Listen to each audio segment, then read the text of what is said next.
ದಿನನಿತ್ಯದ ಬದುಕಿನ ಸಮಸ್ಯೆ ಸಂದೇಹಗಳಿಗೆ ಲೌಕಿಕ ಹಾಗೂ ಪಾರಮಾರ್ಥಿಕ ಸ್ತರಗಳಲ್ಲಿ ಉತ್ತರವನ್ನು ಕಂಡುಕೊಂಡು ಅರ್ಥಪೂರ್ಣ ಸಾರ್ಥಕ ಜೀವನ ನಡೆಸಲು ನಮಗೆ ಇರುವ ಒಂದು ದಾರಿದೀಪ ಡಿವಿಜಿಯವರ ಮಂಕುತಿಮ್ಮನ ಕಗ್ಗ.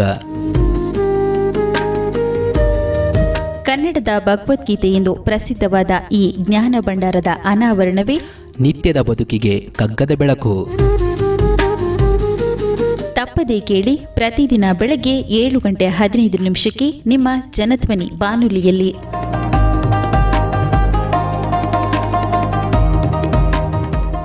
ಮೂರನೇ ಶ್ಲೋಕ ಕೂಡ ಬಹಳ ಸ್ವಾರಸ್ಯಕರವಾಗಿ ಡಿವಿಜಿಯವರು ವ್ಯಕ್ತಪಡಿಸಿರುವಂಥ ಅಂಶಗಳನ್ನು ಒಳಗೊಂಡಿದೆ.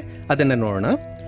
ಇಹುದೋ ಇಲ್ಲವೋ ತಿಳಿಯಗೊಡದೊಂದು, ಇಹುದೋ ಇಲ್ಲವೋ ತಿಳಿಯಗೊಡದ ಒಂದು ವಸ್ತು ನಿಜ ಮಹಿಮೆಯಿಂ ಜಗವಾಗಿ ಜೀವವೇಷದಲ್ಲಿ, ವಸ್ತು ನಿಜ ಮಹಿಮೆ ಜಗವಾಗಿ ಜೀವವೇಷದಲ್ಲಿ ವಿಹರಿಪುದು ಅದು ಒಳ್ಳಿತೆಂಬುದು, ವಿಹರಿಪುದು ಅದು ಒಳ್ಳಿತೆಂಬುದು ನಿಸದವಾದೊಡೆ, ನಿಸದವಾದೊಡೆ ಆ ಗಹನ ತತ್ವಕ್ಕೆ ಶರಣು ಮಂಕುತಿಮ್ಮ. ಆ ಗಹನ ತತ್ವಕ್ಕೆ ಶರಣು ಮಂಕುತಿಮ್ಮ.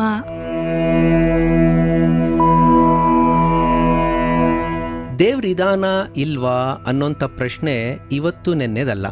ಮನುಷ್ಯ ಬಹುಶಃ ಯೋಚನೆ ಮಾಡಿ ತನ್ನ ಭಾವನೆಗಳನ್ನು ಹೊರಹಾಕೋದಿಕ್ಕೆ, ತನ್ನ ಸುತ್ತಮುತ್ತಲಿನ ಜಗತ್ತಿನ ವಿಸ್ಮಯಗಳನ್ನು ನೋಡಿ ಆಶ್ಚರ್ಯ ಪಡೋದಕ್ಕೆ ಪ್ರಾರಂಭ ಮಾಡಿದ ದಿನಗಳಿಂದ ಅವನ ಯೋಚನೆ ಇದೇ ದಿಕ್ಕಲ್ಲಿ ನಡೀತಾ ಇದೆ.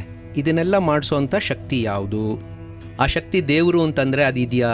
ಸೊ ಈ ಪ್ರಶ್ನೆಗಳು ನಮಗೆ ಬಹಳ ಪ್ರಸಿದ್ಧವಾದಂಥ ಈ ನಿಟ್ಟಿನಲ್ಲಿರೋ ಕತೆ ನಮಗೆಲ್ಲ ಗೊತ್ತಿದೆ.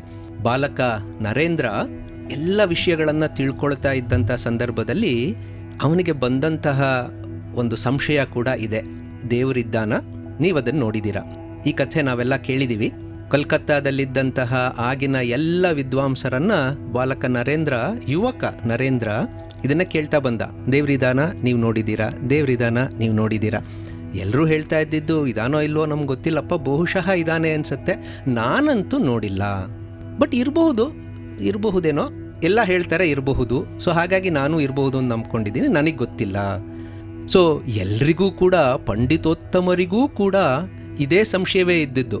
ಇಹುದೋ ಇಲ್ಲವೋ ತಿಳಿಯಗೊಡದ ಒಂದು ವಸ್ತು, ಅದು ಹೇಗೆ ಅದನ್ನು ಗುರುತಿಸ್ಕೊಳ್ಬೇಕು ಅಂತನ್ನೋಂಥದ್ದು ನಂತರ ನರೇಂದ್ರ ಕಂಡುಕೊಂಡಂಥ ಒಂದು ಅಸಾಧಾರಣವಾದಂತಹ ಕತೆ. ನರೇಂದ್ರ ಸ್ವಾಮಿ ವಿವೇಕಾನಂದರಾಗಿ ಮಾರ್ಪಟ್ಟಂಥ ಕತೆ ನಾವೆಲ್ಲ ಕೇಳಿದ್ದೀವಿ.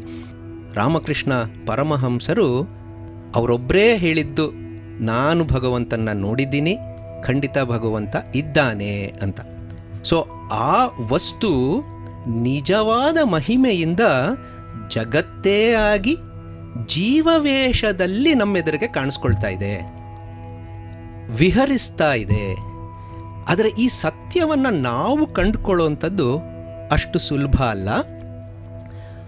ಅದು ಒಳ್ಳೆಯ ಒಂದು ಶಕ್ತಿ, ಎಲ್ಲರಿಗೂ ಒಳ್ಳೆಯದಾಗಲಿ ಅಂತ ಭಾವಿಸ್ತಾ ಎಲ್ಲರ ಒಳಿತಿಗಾಗಿ ತನ್ನನ್ನು ತಾನು ತೊಡಗಿಸ್ಕೊಳ್ಳೋಂಥ ಶಕ್ತಿ ಅಂತ ನಾವು ನಂಬಿಕೊಳ್ಳೋದೇ ಆದರೆ ಆ ಗಹನ ತತ್ವಕ್ಕೆ ಶರಣು ಅಂತ ಡಿವಿಜಿಯವರು ಇಲ್ಲಿ ಹೇಳ್ತಾ ಇದ್ದಾರೆ.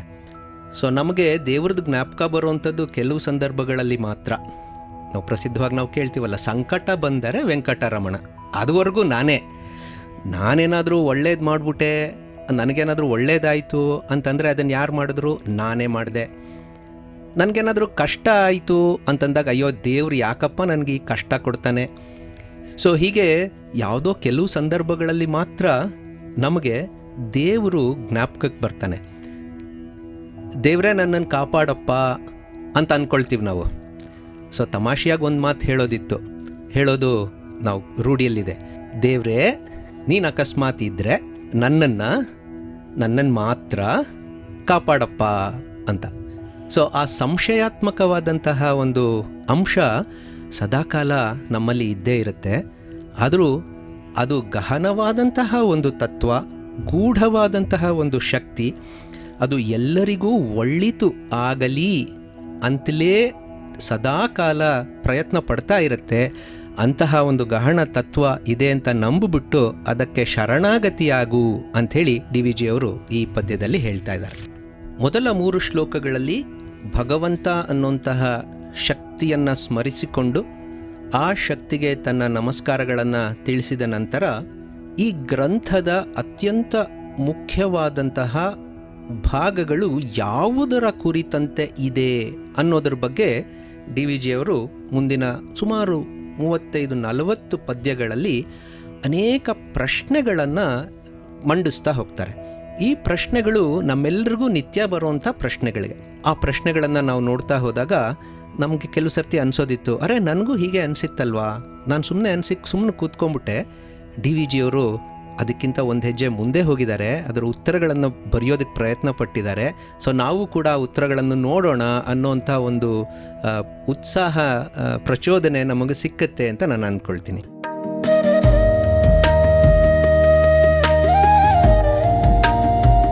ದಿನನಿತ್ಯದ ಬದುಕಿನ ಸಮಸ್ಯೆ ಸಂದೇಹಗಳಿಗೆ ಲೌಕಿಕ ಹಾಗೂ ಪಾರಮಾರ್ಥಿಕ ಸ್ತರಗಳಲ್ಲಿ ಉತ್ತರವನ್ನು ಕಂಡುಕೊಂಡು ಅರ್ಥಪೂರ್ಣ ಸಾರ್ಥಕ ಜೀವನ ನಡೆಸಲು ನಮಗೆ ಇರುವ ಒಂದು ದಾರಿದೀಪ ಡಿ ವಿ ಜಿಯವರ ಮಂಕುತಿಮ್ಮನ ಕಗ್ಗ. ಕನ್ನಡದ ಭಗವದ್ಗೀತೆ ಎಂದು ಪ್ರಸಿದ್ಧವಾದ ಈ ಜ್ಞಾನ ಭಂಡಾರದ ಅನಾವರಣವೇ ನಿತ್ಯದ ಬದುಕಿಗೆ ಕಗ್ಗದ ಬೆಳಕು. ತಪ್ಪದೇ ಕೇಳಿ, ಪ್ರತಿದಿನ ಬೆಳಗ್ಗೆ 7:15 ನಿಮ್ಮ ಜನಧ್ವನಿ ಬಾನುಲಿಯಲ್ಲಿ.